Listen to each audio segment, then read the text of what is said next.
সময় এক অনাথ শিশু তার পিসির কাছে মানুষ হতে লাগলো এবং তার পিসিটি তাকে খুব আদর যত্ন দিয়ে মানুষ করতে লাগলো। শিশুটির যখন স্কুলে যাওয়ার বয়স হলো তখন তার পিসি তাকে স্কুলে ভর্তি করলো এবং স্কুলে গিয়ে প্রথম দিনেই স্কুল থেকে কারো কলম চুরি করে নিয়ে আসে। তার পিসি তাকে কিছুই বলেনি যে তুই কেন চুরি করলি।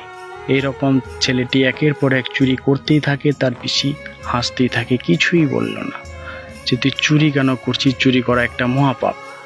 তারপরে একদিন ছেলেটি যখন বড় হয়ে গেল তখন সে একটা বড় চোরে পরিণত হলো। এরকমভাবে একদিন এমন একটা চুরি করলো সরকারি জিনিস যাতে তার ফাঁসির অর্ডার হলো। ফাঁসির সময় জেলার তাকে বলল তোমার কি কোনো শেষ ইচ্ছা আছে?